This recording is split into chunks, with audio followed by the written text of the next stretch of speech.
সুপ্রিয় বন্ধুগণ, আসসালামু আলাইকুম। দূরে কাছে দেশে অথবা দেশের বাইরে থেকে কলিজার বন্ধুরা ঠিক এই মুহূর্তে যে যেখান থেকে বাস্তব জীবনের গল্প শোনার জন্য আমার সাথে জয়েন করেছেন, আমি আপন। আর যে আপন জীবনের গল্পের 799তম পর্বে আপনাকে বরাবরের মতো স্বাগত জানাচ্ছি। বন্ধুরা, আজ আমাদেরকে শোনাবো বরিশালের ছেলে মোহাম্মদ শাহিদের জীবনের হৃদয় কাঁপানো চরম শিক্ষণীয় এক বাস্তব জীবন কাহিনী। বন্ধুরা, আজকের গল্পটা বিশেষ করে আমাদের সমাজের কিছু বাবা মায়েদের জন্য হবে শিক্ষণীয় জীবনের গল্প। বন্ধুরা, আমি সবসময় স্বীকার করি, আমি জানি মানি বিশ্বাস করি যে প্রত্যেকটা বাবা মাই চায় যে তাদের সন্তানের জীবনটা সুখের হোক, তাদের সন্তান ভবিষ্যৎ জীবনে অনেক ভালো থাকুক, শান্তিতে থাকুক। সন্তানের অতি সুখ কামনা করতে গিয়ে কিন্তু কিছু বাবা মা তাদের সন্তানের চরম রকমের ক্ষতি করে ফেলে। কিছু বাবা মা বিশ্বাসই করতে চায় না যে তাদের সন্তান বড় হয়েছে, তাদের সন্তান বুঝতে শিখেছে, তাদের সন্তান জানতে পারে। এটা তারা কোনোভাবেই মানতে রাজি নয়। তারা সবসময় এটাই ভাবা যে তারাই সবচেয়ে বেশি জানে, তারাই সবচেয়ে বেশি জানতে আলো। তাদের থেকেও বেশি কেউ জানে না। সন্তান যতই বড় হোক তারা কিচ্ছু জানে না। এবং সন্তানের ভালোটা চিন্তা করতে গিয়ে এই বাপ মাগুলো সন্তানের জীবনের 12টা বাজিয়ে দেয়। বন্ধুগণ, বাবা মাকে বুঝতে হবে যে তাদের যখন বয়স বাড়বে সেক্ষেত্রে তারা হয়ে যাবে সন্তান, আর সন্তান যখন প্রাপ্তবয়স্ক হবে তখন ওই সন্তান হয়ে যাবে বাবা মা। সেক্ষেত্রে কিন্তু আমি বারবারই আমি এভাবেই বলছি না যে বাপ মাকে একেবারে বাদ দিতে হবে না।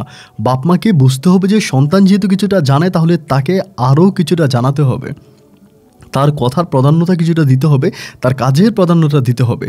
তবেই সন্তান তার বাবা মাকে শ্রদ্ধা, সম্মান এবং ভালোবাসবে।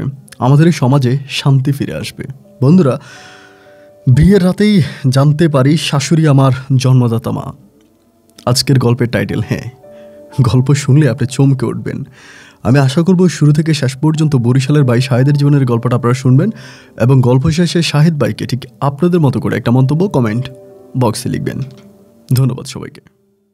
সুপ্রিয় বন্ধুগণ, আসসালামু আলাইকুম। আমার নাম মোহাম্মদ শাহিদ হোসেন, আমার বাড়ি বরিশাল। বন্ধুরা, আমি আমার জীবনের গল্পটা শুরু করার শুরুতে আপনাদেরকে আমার পরিবারের ব্যাপারে জানিয়ে রাখি। আমার পরিবারে আমি আছি, আমার বাবা আছে, মা আছে, তাছাড়া রয়েছে আমার দাদা দাদি। আমার কোনো ভাই বোন নেই।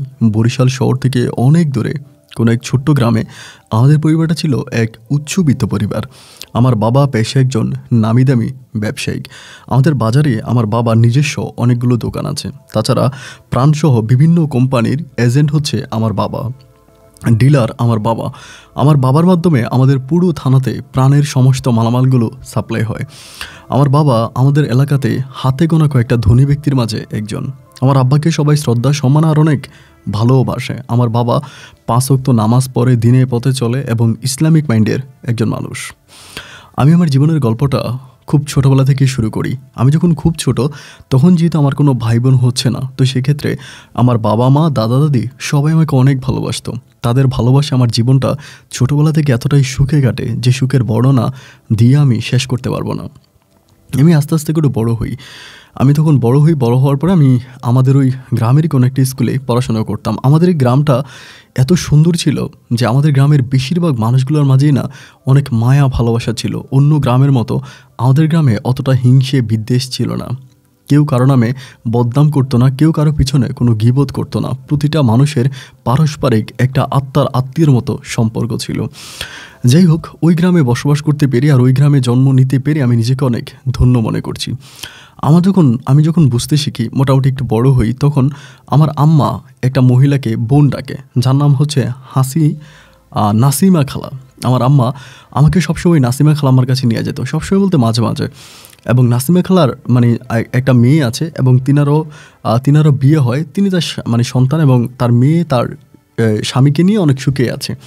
তো আমার আম্মা অনেক পছন্দ করে। ওনাকে যেহেতু বোন ডাকে, আমাকে মাঝে মাঝে ওনার বাসায় নিয়ে যেত, ওনার গ্রামে নিয়ে যেত এবং আমি ওনার ওখানে যাইতাম। এবং ওনার যে একটা মেয়ে ছিল, মেয়েটার নাম ছিল হচ্ছে কল্পনা। কল্পনা যদিও আমার বয়সের প্রায় 1 থেকে 2 বছরের বড় হবে, আমার বয়সের একটু বড় হবে, কিন্তু তারপরেও কল্পনাও আমাকে অনেক ভালোবাসতো, আমাকে অনেক বেশি ভালোবাসতো। এবং আমাদের দুজনের মাঝে খুব ভালো একটা সম্পর্ক ছিল, ফ্রেন্ডলি একটা সম্পর্ক ছিল। তো ওই বাড়িতে যাইতাম, আসতাম, এমন করে আমার সময়টা আস্তে আস্তে কাটতে থাকে। একটা পর্যায়ে আমি অনেকটাই বড় হয়ে যাই। আমি আমাদের ওই এলাকারই একটা স্কুল থেকে SSC পরীক্ষা দিই এবং এসএসসি রেজাল্ট আউট হওয়ার পরেই রেজাল্ট যখন আউট হইলে পরে আমি তখন বরিশাল শহরের দিকে চলে যাই। এবং শহরে চলে যাওয়ার ক্ষেত্রে আরেকটা কারণ ছিল, আমার যেই নাসিমা খালামুনির যে একটা মেয়ে ছিল কল্পনা এসএসসি পাস করার পরে বরিশালের একটা কলেজে ভর্তি হয়, শহরের একটা কলেজে ভর্তি হয়। ও ওই কলেজে পড়াশোনা করে এবং একইভাবে আমার বাবা মাও সিদ্ধান্ত নিল যে কল্পনা যে কলেজে পড়াশোনা করে আমাকেও সেই কলেজেই ভর্তি করাবে। এবং ওই কলেজটা মোটামুটি অনেক সুনামধন্য, অনেক ভালো একটা কলেজ। তো একইভাবে আমাকে এসে ওই একই কলেজে ভর্তি করায়। তো কল্পনাও হোস্টেলে থাকে, আমিও হোস্টেলে থাকি। তো যেহেতু আমার নাসিমা খালাম্মার মেয়ে, তো সেই ক্ষেত্রে কল্পনার সাথে আমার সম্পর্কটা অনেক ভালো হয়, অনেক মধুর একটা সম্পর্ক হয়।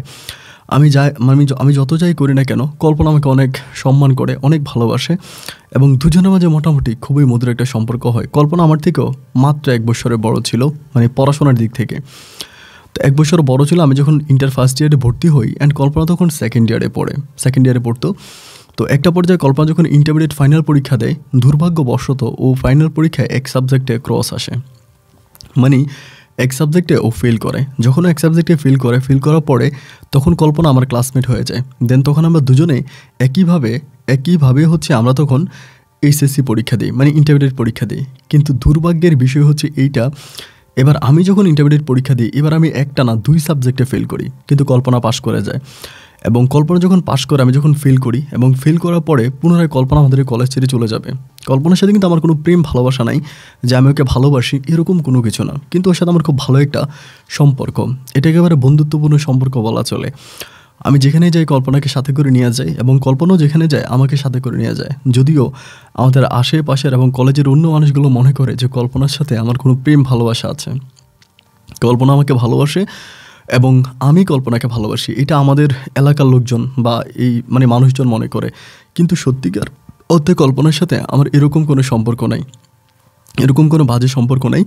জাস্ট আমাদের মাঝে খুব ভালো একটা সম্পর্ক, অতটুকুই, জাস্ট ফ্রেন্ডলি এরকমভাবে। তো ইন্টারমিডিয়েটটা পাশ করার পরে কল্পনা তখন সিদ্ধান্ত নিল যে পড়াশোনার উদ্দেশ্যে সে ঢাকাতে চলে যাবে। এবং কল্পনার বাবাও কিন্তু অনেক বেশি, মানে অনেক সম্মানিত ব্যক্তি এবং অনেক টাকা পয়সার মালিক। এখানে একটা বিষয় আমি বলতে ভুলে গেছিলাম, কল্পনার সাথে যখন আমার সম্পর্কটা খুব গভীর হয়ে যায়, ফ্রেন্ডলি, অ্যান্ড তখন আমি কল্পনার মাধ্যমে জানতে পারি আমার যে খালাম্মা আছে, মানে নাসিমা খালাম্মা, মানে আমার ওই নাসিমা খালাম্মা কিন্তু কল্পনার আপন মা না, এটা হচ্ছে কল্পনার সৎ মা। এটা জানতে পারার পরে আমার তখন খুব খারাপ লাগে। সে আমাকে বলে, যদিও নাসিমা আম্মু আমার সৎমা হয়, কিন্তু তারপরেও আমাকে নিজের মেয়ের চেয়েও আরও বেশি আদর এবং ভালোবাসে। আমাকে ছাড়া তিনি একটা মুহূর্ত থাকতে পারে না। আমি না খেলে উনি খাবার খায় না, আমি না ঘুমাইলে উনি ঘুমায় না, আমি অসুস্থ উনি নিয়ে পাগল হয়ে যায়। আমাকে অনেক বেশি ভালোবাসে আমার মা। আমি জানি না যে আপন মায়ের ভালোবাসা কাকে বলে, তবে সৎ মায়ের ভালোবাসা আমার কাছে মনে হয় বাস্তবে দুনিয়ায় আপন মায়ের ভালোবাসা কেউ হার মানাবে। আমার ওই মা আমাকে এতটা ভালোবাসে। এবং আমিও যখন নাসিমা খালাম্মার বাসায় যাইতাম, মানে উনিও আমাকে এত ভালোবাসতো যে আসলে কি বলবো, মনে হয় যেন নিজের সন্তানের মতো আমাকে আদর করতো, বুকে জড়াই দিত, চুমু দিত, আদর করতো, মানে আমাকে ছাড়া কিচ্ছু বুঝতো না, অনেক ভালোবাসতো আমাকে এবং প্রচুর পরিমাণে আদর ভালোবাসতো। যাই হোক, এরকম করে তখন সময়গুলো সামনের দিকে অতিবাহিত হচ্ছিল। দিন আর রাতগুলো একইভাবে কাটতে কাটতে তখন যখন আমি ফিল করার পরে আমার তখন মন মানসিকতা খুব খারাপ হয়ে যায়। আমি তখন কী করলাম, আর পড়াশোনা করলাম না। পড়াশোনা না করে আমি তখন বাড়িতে চলে আসলাম। বাড়িতে আসার পরে আমি আমার আব্বার সাথে আমাদের যে ব্যবসা বাণিজ্যগুলো আছে, ওই ব্যবসা বাণিজ্যগুলো দেখভাল করতেছি। তখন কিন্তু কল্পনা পড়াশোনার উদ্দেশ্যে ও ঢাকায় চলে গেছে। ঢাকায় কোনো একটা ইউনিভার্সিটিতে ভর্তি হয়েছে, প্রাইভেট ইউনিভার্সিটিতে, অ্যান্ড সেখানে হোস্টেলে থাকতেছে।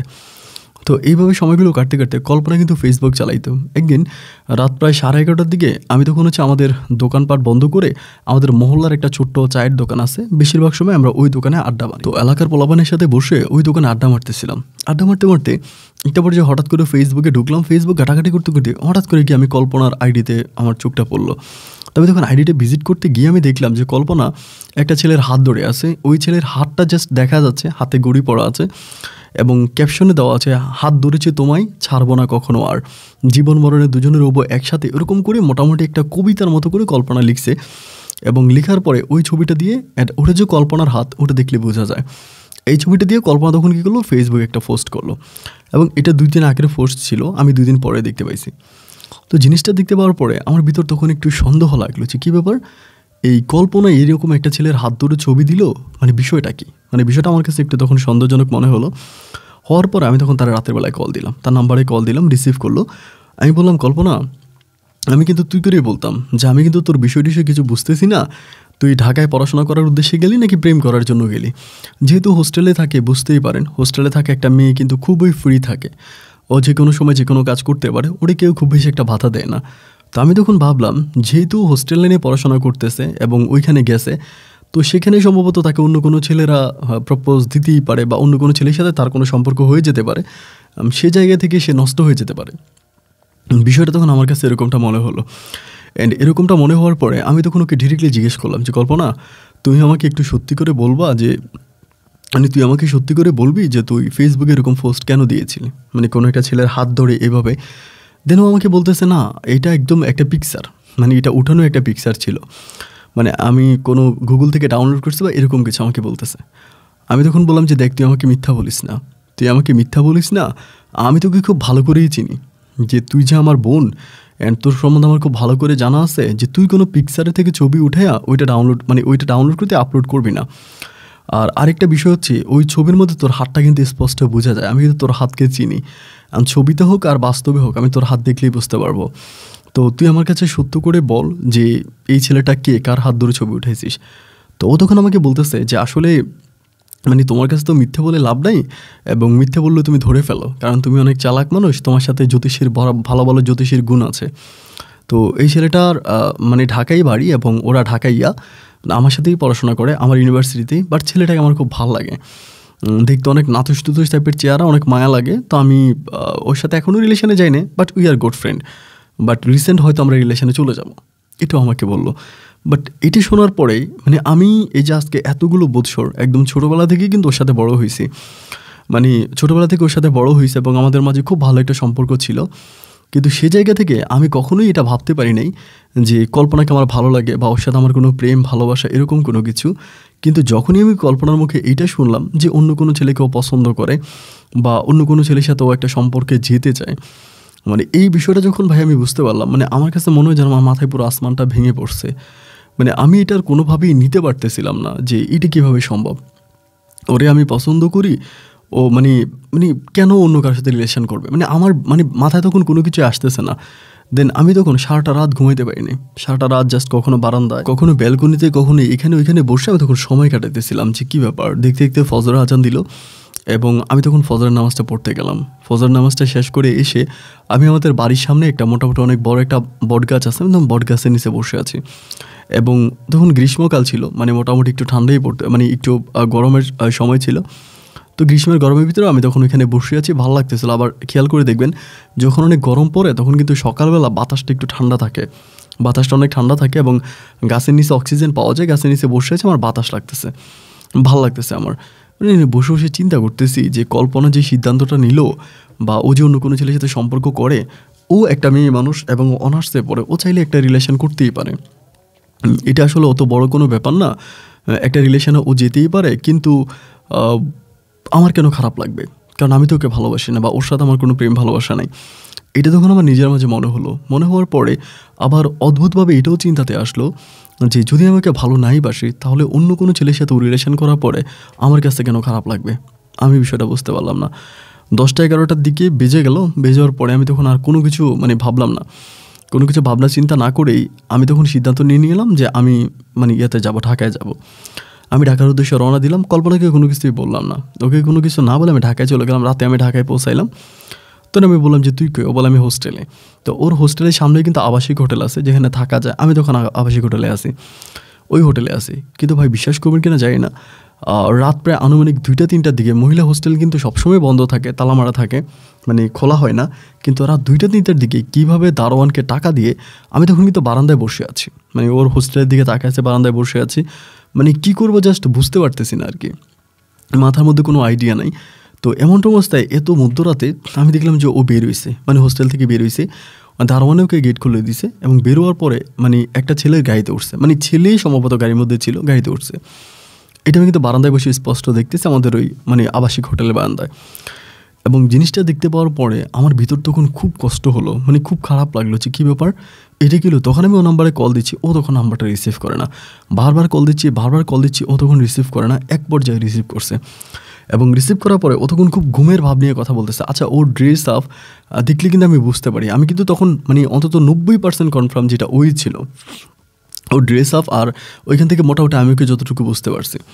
এবং যখন আমি ওর সাথে কথা বলি, ও তখন আমাকে বলতেছিল যে আমি বললাম যে তুমি কোথায়, মানে তুই কই? পরে আমাকে বলে যে আমি হোস্টেলে। কিন্তু ওর মানে আশেপাশে গাড়ির শব্দ স্পষ্ট শোনা আছে এবং কেউ যে ওর সাথে বসে বসে কথা বলতেছে আমি সেটাও বুঝতেছি।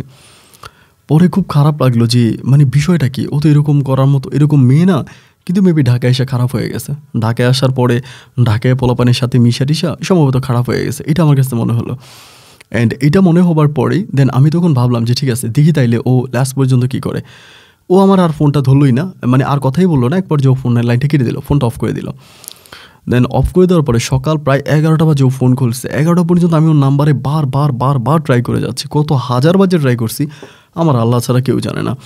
11টা বাজে ও তখন ফোনটা খুলছে, খোলার পর আমি ওকে রিসিভ করে তো গালাগালি শুরু করছি যে তুই সারা রাত বেটা লইয়া ঘুরবি, তুই এগুলো করার জন্য ঢাকায় আসছোস, আমি কালকে রাতে দেখছি তুই এমনি এমনি হোস্টেল থেকে বেরোইছস, মানে এরকম পড়া শুরু। ও তো তখন অবাক হয়ে গেছে, ও বলে তুই কই? আমি বলে আমি তোর আবাসিক হোটেলে আছি, তোর সামনে, হোস্টেলের সামনে। পরে আমারে বলতেছে যে তুই এখানে কেন আসছিস? আমি বললাম আমি কালকে রাতে আসছি এবং তোর নাটক আমি দেখছি, তো যা দেখার তা দেখছি, আমি এখন যাবো, গিয়ে আমি খালাম্মার কাছে সব কিছু জানাবো যে তুই ঢাকাতে রাতের অন্ধকারে বেটা লইয়া ঘুরোস। এগুলো বলার পরেও তখন কান্নাকাটি করতেছে যে না ভাই না, ভালো তুই দাঁড়া, আমি আসতেছি। হুটহাট করে আমি হোটেলের নাম বললাম, ওই হোটেলের সামনে চলে আসছে। পরে আমি বেরোয়ার পরেও একদম মানে খুব ছোট হয়ে গেছে, আমাকে একদম টানা হেঁচড়া করে রিক্সাতে উঠে একটা রেস্টুরেন্টে নিয়ে গেছে। রেস্টুরেন্টে বসে একদম আমার পা ধরে কান্নাকাটি করতেছে, ভাই ভুল হয়ে গেছে, এগুলো আম্মুরে বললো না, আম্মুরে বলিস না, কারণ বললে তো আম্মু আমার এখানে রাখবে না এবং আমি খুব হয়ে যাব। আর আরেকটা বিষয় আমি বলি যেটা হয়তো মানে তুই জানিস না, বাট আজকে তোকে জানাই দিই, আমি যেখানে পড়াশোনা করতেছি আমার পড়াশোনার বেশিরভাগ খরচ কিন্তু আমার আম্মু দেয়, আমার আব্বু কিন্তু খুব একটা দেয় না। মানে আমার আব্বু দেয় না বললেই চলে, আমার আম্মুই দেয়। আমি তখন, ওর কিন্তু আবার ভাই বোন নাই, কল্পনার আর কোনো ভাই বোন নাই। পরে আমি বললাম যে তোর আর কোনো ভাই বোন নাই, তুই বাপ মায়ের একমাত্র সন্তান, তোর বাবা তোকে দিবে না কেন? তোর বাবা তো তোকে টাকা দেওয়ার কথা, দেয় না কেন? ও আমাকে বলে যে দেয় না, আমার আব্বা একটু সুবিধার লোক না, তো দেয় না, আমার আম্মুই দেয়। তাই আমি বললাম তোর আম্মু টাকা পাই কই? পরে আমাকে বলে তোমার আব্বু দেয়। আমি বললাম মানে আমার আব্বু তোর আম্মুকে টাকা দেয়? বলে হ্যাঁ, তোমার আব্বুই তো দেয়, বেশিরভাগ সময় আমার টাকা লাগলে আমার আম্মু তোমার আব্বুর কাছে চায় অ্যান্ড তোমার আব্বু আমাকে দেয়। তাহলে আমি বিষয়টা বুঝতে পারি না যে এটার মাঝে মানে কেমন যেন একটা পেস একটা ঝামেলা মনে হয়। তো যাই হোক, আমি আর ওর নিয়ে কথা বাড়াইলাম না। ও আমাকে খুব রিকোয়েস্ট করলো যে চলো আমরা কোথেকে ঘুরে আসি। দেন ও আমাকে তখন চিড়িয়াখানা নিয়ে গেল, ওইখানে বিভিন্ন জায়গায় ঢাকাতে ঘুরলো, ঘুরে মনটাকে ফ্রেশ বানাই দিল। তো সন্ধ্যা হয়ে গেছে, আমাকে বলে আজকে রাতের বাসে চলে যাবি বরিশালে নাকি আজকে রাতে থাকবি? আমি বললাম থাকতে পারি এক সপ্তাহ যদি তুই আমার সাথে থাকিস। পরে আমার বলে এটা কোনো কথা, এখন আমরা বড় হয়েছি না, আমরা কি একসাথে থাকতে পারবো? পরে আমি বললাম যে তোর কাছে আমি কিছু কথা জিজ্ঞেস করবো, তুই কি আমাকে সত্যি করে উত্তর দিবি? তো আমাকে বলে সমস্যা নেই, দিব, বল। আমি বললাম তুই যে ছেলেটার ছবি দিলি, যে ছেলেটা হাত ধরে ছবি ফেসবুকে দিলি, তুই কি গতকালকে রেখে ওই ছেলেটার সাথে বেরোইছস? পরে আমাকে বলে হ্যাঁ, আমি ওই ছেলের সাথে বেরোইছি। তাই আমি বললাম যে ওরে তুই ভালোবাসিস? বলে মোটামুটি রিলেশন প্রায় আমাদের হয়ে গেছে। এটা শুনতে পারার পরে আমি ওর চোখে মুখের দিকে তাকায় দেখতেছি যে শুধু রিলেশন হয় নাই, গভীর রিলেশনে চলে গেছে। তো এখন যদি আমি ওরে কোনো না কোনোভাবেই কোনো কিছু করে আমি ওখান থেকে ওরে ফিরে আনতে পারবো না, কিন্তু মানে আমি যদি ওকে বলিও যে তুই ওখান থেকে ফিরে রিলেশন করিস না, কিন্তু আমার কথা শুনবে, কারণ মধ্যরাতে ওই ছেলের গাড়ি করে ও ঘুরতে চলে গেছে। তো বিষয়টা কিন্তু খুব স্বাভাবিক না, মানে অত ইজি কোনো ব্যাপার না। যাই হোক, পরে আমি চিন্তা করলাম যে কী করা যায়, মানে কীভাবে তাকে ওখান থেকে ফিরে আনা যায়। বাট আমি ওখান থেকে তার সাথে কথাবার্তা না বলি ওইখানে স্টপ রাখলাম ব্যাপারটা। রাতের বাসে আমি তখন চলে আসলাম বরিশালে। রাতের বাসে বরিশালে আসলাম এবং বরিশালে আসার পরেই আমি তখন এর পরের দিনে আমি তখন সরাসরি নাসিমা খালামার কাছে যাই এবং আমি চিন্তা করলাম যে এইটা ছাড়া আমার কাছে আর কোনো উপায় নেই। ওই সময় কিন্তু আমি তার পুরোই পছন্দ করে ফেলছি, মানে আমি তখন কল্পনারে খুব পছন্দ করছি।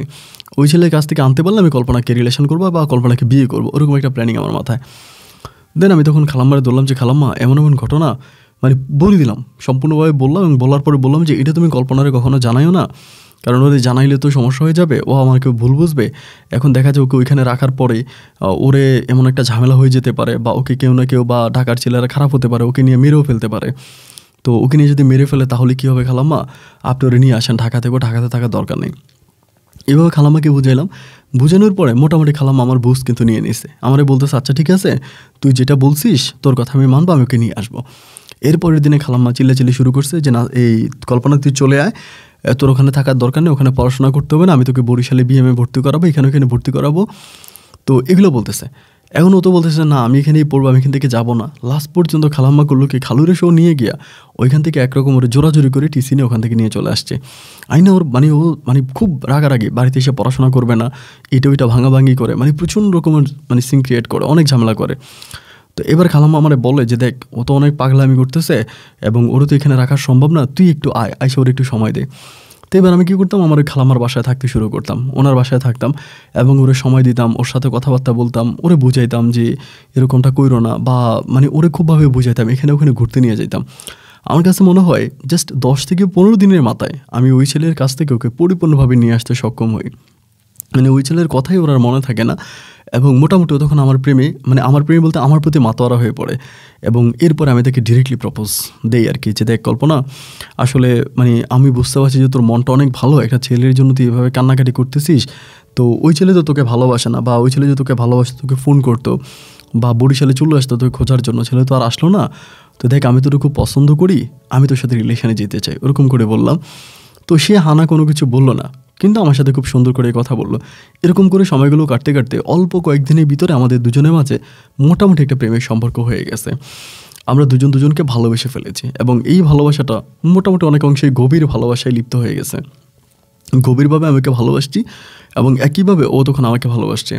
তো ভালোবাসাটা তখন মোটামুটি অনেক ভালো একটা অবস্থানে চলে যায়। সে জায়গা থেকে হঠাৎ করে আমার খালাম্মা নাসিমা খালাম্মা এবং তার হাজব্যান্ডে মিলে হঠাৎ করে কল্পনার বিয়ে ঠিক করে ফেলছে, যে কল্পনাকে বিয়ে দিয়ে দিবে, এভাবে রাখবে না এবং এভাবে রাখলে মেয়ে খারাপ হয়ে যাবে। না আমি তো তখন খুব বিপদে পড়ে গেলাম। আমি তোকে ঢাকা থেকে নিয়ে আসছি শুধুমাত্র আমার করার জন্য, এখন আমি ওকে আমার করেও ফেলছি, আমার সাথে রিলেশনে জড়াইও গেছে, কিন্তু এই পর্যায়ে খালাম্মা তখন ওকে বিয়ে দিয়ে দিবে এবং বিয়ে দিয়ে দিবে মুখ থেকে বের করা মাত্রই ভালো ভালো ছেলের প্রপোজাল উনি পেয়ে যাচ্ছে। কারণ কল্পনা লম্বা ছিল, অনেক লম্বা, ফর্সা ছিল, অনেক সুন্দর ছিল, যার জন্য ছেলে পেয়ে গেছে। এখন বিয়ে দিয়ে দিবে, মানে বিয়ের কথাবার্তা মোটামুটি ফাইনাল করে ফেলছে। মানে আমি এমন একটা অবস্থানের মধ্যে দাঁড়িয়েছি, বাট তখন কল্পনাও কিন্তু আমাকে খুব ডিপলি ভালোবাসতে শুরু করে। যখন ওর পরিবার বিয়ে ঠিক করে ফেলে বা জোর করে বিয়ে দিয়ে দিবে, তখন কিন্তু আমাকে খুবই ডিপলি, মানে অনেক ভালোবাসা আমাকে। আমি তখন বললাম যে কী করা যায়, মানে তুমি আমাকে বলো। ও তখন কান্নাকাটি করে, আমিও কান্নাকাটি করি। তো এইভাবে তো আসলে কোনো কিছু করার নাই, কারণ আমি যদি পরিবারকে জানাই বা পরিবারকে বলি, এটা কোনোভাবেই মানবে না, যেহেতু কল্পনার বিয়ে হয়ে গেছে, মানে বিয়ে ঠিক হয়ে গেছে এবং কল্পনা আমার বয়সের সিনিয়র, বড়, তো এটা তো কখনোই মানবে না, আর খালাম্মাও মানবে না, খালুও মানবে না। আমি তখন ভাবলাম কী করা যায়, মানে কোনো কিছুই না ভেবে আমি তখন কল্পনাকে বললাম যে কল্পনা, আমরা পালিয়ে যেতে পারি, কারণ একমাত্র পালিয়ে যাওয়া ছাড়া আমাদের কাছে আর কোনো রাস্তা খোলা নাই। এই অবস্থার ভিতরে খালু তারাও মানবে না, আমার আব্বা আম্মাও মানবে না, এটা কাউকে মানানো সম্ভব না, ওরা ওদের মতো করে নেগেটিভ ওয়েতে চিন্তা করবে। তার চেয়েও বরং চলো আমরা পালিয়ে যাই এবং পালিয়ে গিয়ে আমরা দুজনে মিলে সংসার করব। আমরা আমাদের ভিতরে আমাদের ভালোবাসাটাকে লুকিয়ে রেখে আমরা নতুন একটা সংসার করব, আমরা বিষয়টা কাউকে জানাবো না। ওরকমভাবে আমি ওরে খুবভাবে বুঝাই এবং বোঝানোর পরে একটা পর যতক্ষণ রাজি হয় এবং রাজি হওয়ার পরে ওর বিয়ের যেদিন মানে ডেট আর কি, ডেটের 4 দিন আগে, মানে বিয়ের কথাবার্তা সব কিছু হয়েছে হওয়ার কয়েকদিন পরে এবং বিয়ের 4 দিন আগে আমি তখন কল্পনার সাথে পালাই, রাতের বেলা ওর সাথে পালাই। পরিবারকেও জানাই না, ও আমার বাপ মাকেও জানি না, ওর বাপ মাকেও জানি না, কাউকেই জানাই না। ওর সাথে পালিয়ে যাই এবং পালিয়ে তখন আমি বরিশাল শহরে চলে যাই এবং শহরে গিয়ে আমার এক ঘনিষ্ঠ বন্ধু আছে, ওর বাবা মা বিদেশে থাকে, ওরা মাঝে মাঝে আসলে বাসায় থাকে, ও একাই থাকে ওইখানে। তো আমি তখন ওর বাসায় গিয়ে ওর বাসায় উঠলাম এবং কল্পনাকে ওখানে আমি তখন ওই দিনে বিয়ে করলাম। ওই দিনে আমি তখন কল্পনাকে বিয়ে করলাম এবং আমাদের বিয়ে শাদী কমপ্লিট হলো। বিয়ে হবার পরেই রাতের বেলায়, মানে যেদিন আমাদের বিয়ে ওই দিন রাতের বেলায় আমার তখন আমার মার জন্য খুব খারাপ লাগতেছে। আমার মা আমাকে অনেক ভালোবাসতো, বাবার চেয়েও বেশি মা ভালোবাসতো। তো আমি তখন ভাবলাম যে যেহেতু আজকে আমার বাসর হবে, আমি আমার আম্মুকে একটু ফোন করি। পাঞ্জাবি বড় অবস্থায় ছিলাম, তখন আম্মুরে কল দিলাম, আম্মু রিসিভ করছে। আম্মুরে বললাম আম্মু জাস্ট রিসিভ করা মাত্রই আমাকে মানে কোনো কিছু বলে না, জাস্ট চুপ হয়ে আছে। আমার কিন্তু সারাদিন ফোনটা বন্ধ ছিল, অনেক মেসেজ করেছে মা, বাবা, কল্পনার আব্বা, কল্পনার আম্মু, সবাই অনেক SMS করছে, আমার রিলেটিভ অন্যরা সবাই। বাট আমি কাউকে ফোন করিনি, ডিরেক্টলি আম্মুকে ফোন করছি। তো আমি বললাম যে আম্মু আজকে আমার বাসর ঘর, আজকে আমার বাসর, তুমি আমার জন্য দোয়া করো। আম্মু আমার বলতেছে কার সাথে বাসর? আমি বললাম কল্পনার সাথে। আমার আম্মা বলে তুই কল্পনারে বিয়ে করছিস? আমি বললাম হ্যাঁ বিয়ে করছি। মা বলে কাজটা ভালো করস নাই। আমি বললাম ভালো তো করিনি, এটা আমি জানি, ওর বিয়ে ঠিক হয়ে গেছে এবং বিয়ে ঠিক হয়ে যাওয়ার পর আমাকে বাসা থেকে পালায় নিয়ে আসছে, এর তো কাজ ভালো হয়নি আমি জানি, কিন্তু আমি ওর খুব পছন্দ করি এবং আমি ওকে ছাড়া বাঁচবো না, যার জন্য আমি ওকে এই কাজটা করছি। আমার আম্মু আমাকে বলে যে জিনিসটা কখনোই তোর কাছে বলতে চাই নাই এবং আমার কাছে মনে হয় এটা তোর কাছে না বলাতে আমাদের সবচেয়ে বেশি সমস্যা হয়ে গেছে। তোকে বলা দরকার ছিল, বলতে পারি নাই বলে অনেক ক্ষতি হয়ে গেছে। বাবারে তুই যা করার করছস, এই মেয়েটার সাথে বাসর করিস না, বিয়ে হইলে হইছে, তুই মেয়েটারে ছাইড়া দে। এই মেয়েটারে নিয়ে তুই সংসার করতে পারবি না, কারণ আমাদের সমাজ থেকে, আমাদের সমাজের দৃষ্টিকোণ থেকে এ মেয়ে কখনোই তোর বউ হতে পারে না। আমি তখন বললাম, তুমি কল্পনার আম্মাকে বোন ডাকছো, সে তোমার মানে বোন হয়, হিসাব করলে আমার খালা, তো খালাতো বোনকে কি আমাদের ধর্মে বিয়ে করা যায় না? আমাদের দেশে কি খালাতো বোনকে বিয়ে করা বারণ আছে নাকি? আমার মা তখন বলে, না, খালাতো বোনকে বিয়ে করা বারণ নাই, কিন্তু নিজের বোনকে বিয়ে করা বারণ। আমি তখন বললাম, নিজের বোন মানে তুমি এগুলো কী বলতেছ? আমার আম্মা তখন মানে কান্নাকাটি করতেছে। ওই সময় আব্বা তখন ফোনটা টান দিয়ে নিয়ে যায়। আব্বা ফোনটা টান দিয়ে নিয়ে যায়, আমাকে বলে যে, শাহিদ তুই কই আসস, আমাকে বল, আমি আসতেছি, আমি তোর সাথে দেখা করবো।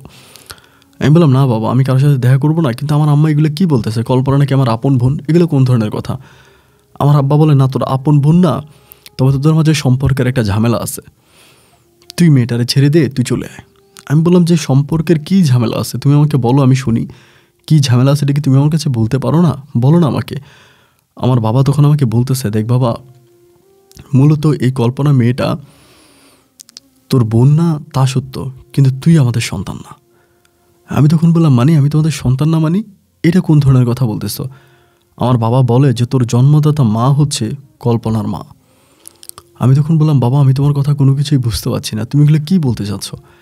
আমার আব্বা তখন আমাকে বলে যে, আমি আর তোর মা বিয়ে করার পরে আমাদের কোনো সন্তানাদি হচ্ছিল না, অনেক বছর কেটে গেল, কোনো সন্তান হয় না। তো সেই ক্ষেত্রে এই তোর নাসিমা খালাম্মারে তোর মা বোন ডাকছে, তোর মায়ের ডাকা বোন।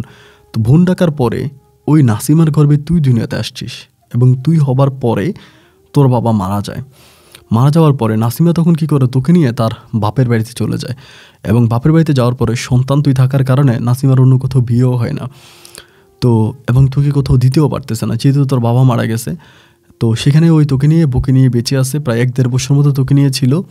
তুই যখন বুকের দুধ ছাড়া হয়েছে, আমাদের যদি সন্তানাদি হয় না, তো সেক্ষেত্রে তোর মা নাসিমের কাছে তোকে দাবি করছে, তোকে ভরণ পোষণ দিবে, তোকে বড় করবে এবং তোকে মানুষের মতো মানুষ করবে। এই কথা নাসিমাকে বলে নাসিমার কাছ থেকে তোকে নিয়ে আসছে। মূলত তোর জন্মদাতা মা হচ্ছে নাসিমা, তো নাসিমা খালা। আমি তখন বললাম, আচ্ছা ঠিক আছে। তো নিয়ে আসার পরে তুই তোর মাকে অনেক ভালোবাসতে, ছোটোবেলায় অনেক বেশি ভালোবাসতো, এবং তোর মাও তোকে অনেক ভালোবাসতো। এবং এত ভালোবাসার মাঝে তোর মা সবসময় ভয় পাইতো যে বড় হবার পরে তুই আবার কখনো নাসিমার কাছে চলে যাস কিনা, বা নাসিমাকে তুই মা করে নাসিমার কাছে চলে যাস কিনা। এই ভয়ে তোর মা নাসিমাকে শপথ করাইছে, তুই বড় হবার পরে যাতে নাসিমা কোনো দিনও তোর কাছে না বলে যে নাসিমাই তোর আপন মা। তবে নাসিমও তোর আম্মাকে বলছে যে, আমি যখন চাই আমার ছেলেকে দেখার জন্য, আপনি তখনই আমার ছেলেকে নিয়ে আসবেন, আমি দেখব। এবং তোর মাও একই সত্য রাজি হয়, যার জন্য প্রতি কয়েকদিন পর পরে তোর মা তোকে নাসিমা খালাম্মার কাছে নিয়ে যাইতো। এবং তোর নাসিমা খালাম্মা কখনোই বলে নাই যে উনি তোর জন্মদাতা মা। আমি বললাম, ঠিক আছে, তাহলে কল্পনা কি? আমার আব্বা তখন বলে যে, কল্পনা হচ্ছে নাসিমার যখন প্রথম সংসারটা ভেঙে যায়, তোকে নিয়ে আসে ওই ঘর থেকে, এবং তোকে আমরা যখন নিয়ে যাওয়ার পরে নাসিমাকে তার পরিবার মিলে কল্পনার বাবার কাছে বিয়ে দেয়। নাসিমার যখন বিয়ে হয় তখনও কিন্তু কল্পনা মোটামুটি বড়, এবং কল্পনার মাও মারা যায়, এবং কল্পনার বাবা হচ্ছে মানে দ্বিতীয় বিয়ে করে এই তোর নাসিমা খালাকে। আমি শোনার পর এগুলো শোনার পর আমি বললাম যে, এগুলো তো আমি জানি, কল্পনা তো আমাকে আগেই বলছে যে এটা ওর আপন মা, এটা ওর সৎ মা, ওর আপন মা মারা গেছে। তো কিন্তু আমি তো এটা জানতাম না যে আমার আপন মামার জন্মদাতা মা হচ্ছে নাসিমা খালা। আমার আব্বা বলে, হ্যাঁ।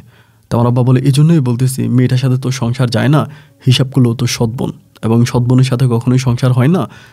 তুই এই কাজটা করিস না বাবা, তুই মেয়েটাকে ছেড়ে দে, তুই চলে আয়। আমি তখন খুব টেনশনে পড়ে গেলাম। ফোনটা তখন কাটার পরে ডিরেক্টলি ফোন কেটে দিছি। আব্বা আম্মা কল দিতেছে, আমি মোবাইল সাইলেন্ট করে রাখছি। কল দিয়ে তখন আমার বন্ধুর বাবা, উনি কিন্তু আবার মোটামুটি বিদেশে থাকলেও উনি আবার একটু আলেম টাইপের আর কি, অনেক কিছুই জানে। উনি বিদেশে থাকে, বাট অনেক দিন দুনিয়া নিয়ে অনেক ধারণা আছে। আমি আমার বন্ধুকে তখন বিষয়টা জানাইলাম যে, বন্ধু দেখে এই ঘটনা।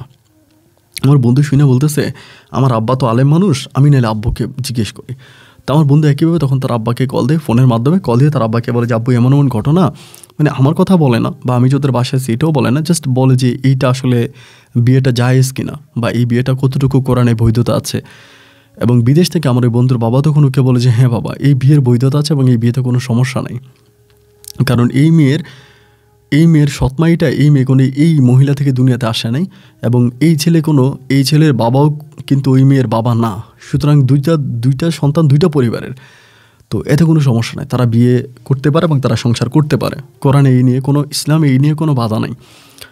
আমার বন্ধু যখন আমাকে বিষয়টা এভাবে বললো, যখন আমাকে এভাবে বিষয়টা জানাই দিল, আমি তখন কনফার্ম হয়ে গেলাম যে আমি কল্পনাকে নিয়ে সংসার করতে পারি, কল্পনার সাথে আমার সংসার হবে। অ্যান্ড এই পর্যায়ে আমি তখন আর আমার বাবা মাকে কোনো কিছু না বলেই এবার কল্পনার সাথে আমি ডিরেক্টলি সংসার করতে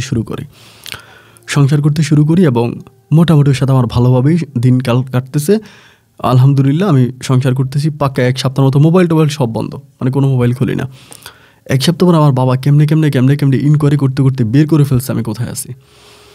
বিকেলবেলা আমার আব্বা আম্মা দুজনে আমার বাসায়, আমার বন্ধুর বাসায় আসার পরে আব্বা আম্মা দুজনেই আমাকে ধরে টানাটানি করতেছে, তুই চল এই মেয়েকে ছেড়ে দিয়ে, মানে খুব পাগলামি করতেছে। আমার বন্ধু তখন বলছে, দেখেন ওরা বিয়ে করে ফেলছে, ওদের কাবিন আছে, ওরা এখন স্বামী স্ত্রী, না আপনারা চাইলে এইভাবে টানাটানি করে ওদেরকে নিতে পারেন না, এবং এটা কোনোভাবেই সম্ভব না, আপনি এইভাবে মানে ওদেরকে নিয়ে টানাটানি করেন না। পরে আমার আব্বা মানে খুব কান্নাকাটি করে আমাকে ইমোশনালি বোঝানোর জন্য ট্রাই করে, আমার আম্মুও বলে, বাট নিতে পারে না। তারা ওই দিন রাত প্রায় 9টা-10টা পর্যন্ত থাকার পর তারা তখন চলে যায়।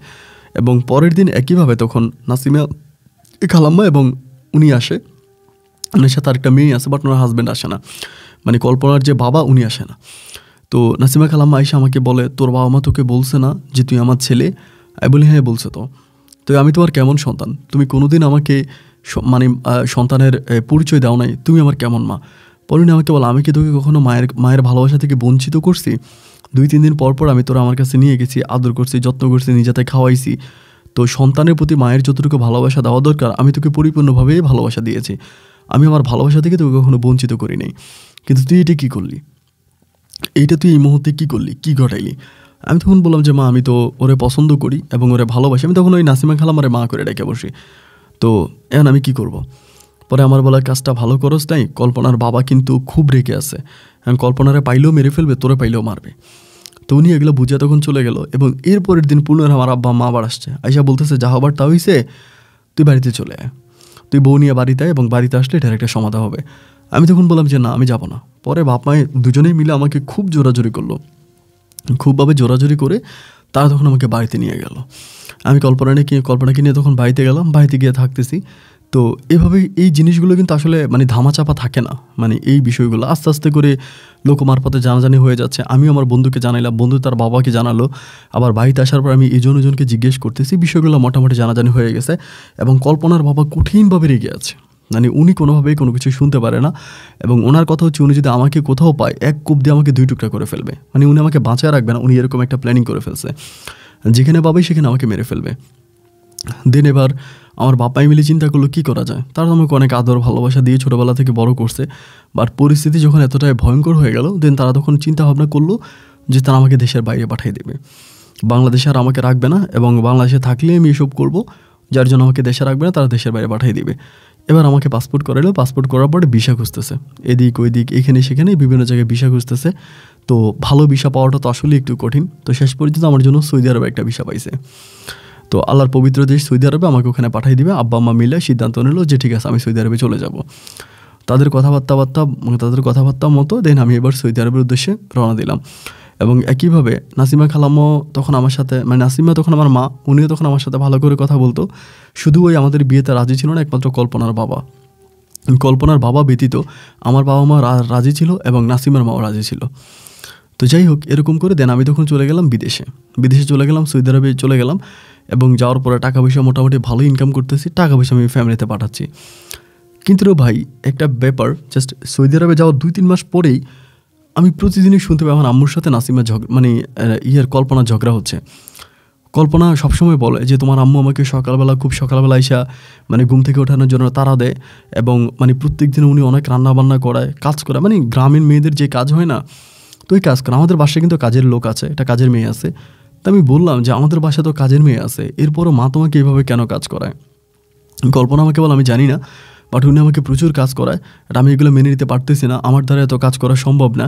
মানে ও খুব কান্নাকাটি করে যে আমি এগুলো পারবো না, আমাকে দিয়ে কেন এত কাজ করাবে, আমাকে দিয়ে এত কাজ করানোর তো কোনো মানে হয় না, আমি কি ওনার কাজের মেয়ে, এটা ওইটা বলি, অনেক কথাবার্তা বলে। তা আমি কল্পনাকে বলি যে তুমি মন খারাপ করো না, এটা কোনো বিষয় না, ঠিক হয়ে যাবে, অ্যান্ড তুমি একটু নিজেকে 7 লেট রাখো, ঠিক হবে। আমি কল্পনাকে কল্পনার মতো করে বুঝাই, কিন্তু না, ও কোনোভাবে আমার মানে আম্মুর সাথে মিশতে পারতেছে না। এবং আম্মু একটা পর্যায়ে মানে বর্ষখানিক কেটে যাওয়ার পরে আম্মু তখন আমাকে বলতেছে যে আমি এই মেয়েকে আমার বাড়িতে রাখবো না। আর এনিমেজ আরেকটা সমস্যা দেখা দেয়, কল্পনার বাবার যে মানে ওনার যে বিজনেস ছিল আর কি, ওনার আসলে মূলত ট্রাকের ব্যবসা ছিল, মানে ওই যে জমিনে যে হাল চাষ করতো ওই ট্রাকের ব্যবসা ছিল। তো আমি জানি না কীভাবে যেন ওনার ব্যবসা অনেক ক্ষতি হয়ে যায়, এবং উনি 3টা ট্রাক ছিল, 3টা ট্রাকে বিক্রি করে দেয়, এবং তখন প্রচুর পরিমাণের অসহায় হয়ে পড়ে, মানে গরিব হয়ে পড়ে। তা আমার আব্বা করে কি, কল্পনার মাকে টাকা দেয়। তো কল্পনার আমাকে টাকা দেয়, নাসিমা খালামাকে টাকা দেয়। তো আমার মা এই বিষয়টা ভালোভাবে নিতে পারতেছে না। মায়ের কথা হলো, আমি ওনার মানে আমার আম্মা মনে করতেছে যে ওই নাসিমা খালাম্মাই নিজেই তার মেয়েকে আমার পিছনে লাগাই দিছে। আমার আম্মা এটা মনে করতেছে, মানে আমার আম্মা এটা মনে করতেছে, এবং মনে করতেছে সেকেন্ডলি আমার আব্বাও নাসিমা খালাম্মাকে টাকা পয়সা দিচ্ছে। ওই সময় নাসিমা খালাম্মার ফ্যামিলি ডাউন হয়ে গেছে, দিচ্ছে। তো এখন আমার মা এই জিনিসগুলো মানতে পারতেছে না যে কেন আমি নাসিমাকে মানে আমি কল্পনাকে বিয়ে করে নিয়ে আসলাম এবং আমার বাবা কল্পনার মাকে টাকা দিবে। বিষয়গুলো আমার কাছে তখন খুব হিংসুটে, মানে বিশেষ করে নারীদের মাঝে এই জিনিসটা থাকে। আমার মা তখন খুবভাবে এটা নিয়ে কল্পনার সাথে মারামারি, মানে কিলাকিলি, মানে কল্পনাকে দেখলে গালাগালি করে, কল্পনাকে বাড়ির ত্রিসীমানা আসতে দেয় না এবং খাবার খেতে দেয় না, প্রচুর পরিমাণে অত্যাচার করে। সবসময় ফোন দিয়ে আমাকে কাঁদে, আমার কাছে কান্নাকাটি করে যে কী করা যায়। তো একবার যে আমি তখন ভাবলাম যে আমি দেশে যাই। 1.5 বছর পরে আমি তখন সিদ্ধান্ত নিলাম আমি দেশে আসবো। তো 1.5 বছর পর আমি দেশে আসছি, এবং দেশে আসার পর আম্মা খুব ভালো, কোনো ঝামেলা করে না, কোনো পাগলামি করে না, খুব ভালো। 1.5 বছর পর দেশে আসছি, এবং তখন আমার যে নাসিমা যে আমার মা ছিল উনি তখন খুব অসুস্থ, উনি মোটামুটি অসুস্থ, এবং একইভাবে ওনার যে হাজব্যান্ড তিনিও ব্যবসা বাণিজ্য মাইকটার খায়, উনিও খুব শারীরিকভাবে অনেকটা অক্ষম অবস্থায় আছে। তো আমার আম্মা আমার সাথে কোনো ঝামেলা করে না। আমি 3 মাসের মতো দেশে ছিলাম কল্পনার সাথে, এবং কল্পনা বলে, দেখো তোমার আম্মু এখন কোনো কথা বলে না, এখন কোনো কিছুই করে না, মানে তুমি থাকলে যেন উনি ফেরেস্তা, উনি কোনো কিছুই জানে না, সব কিছু ঠিক থাকে, বাট তুমি না থাকলে উনি এই ধরনের পাগলামিগুলো করে। তো আমি তখন বললাম যে কী করবো তাহলে? কল্পনা আমাকে বলে, তুমি একটা কাজ করো, তুমি আমাকে এখান থেকে শহরের দিকে নিয়ে যাও, শহরে কোথাও নিয়ে যাও, অ্যান্ড আমি শহরে গিয়ে থাকি, আমার এই গ্রামে থাকতে ভাল লাগে না, এবং এই গ্রামে থাকলে তোমার আম্মা আমার সাথে এরকম ঝগড়াঝাটি ঝামেলা করবে। দেন আমি তখন আমার বাবাকে বললাম, এবং মাকেও তখন বিষয়টা জানালাম যে কল্পনাকে এরকম আমি শহরের দিকে পাঠাই দিই, মানে শহরে গিয়ে রাখি, ওইখানে রাখি। আমার আব্বা আম্মা তখন একইভাবে হচ্ছে যে না, এটা কিভাবে সম্ভব, ওকে শহরে রাখবি, তোর বউ শহরে থাকলে কি করে না করে, শহরে থাকলে মেয়েরা খারাপ হয়ে যায়।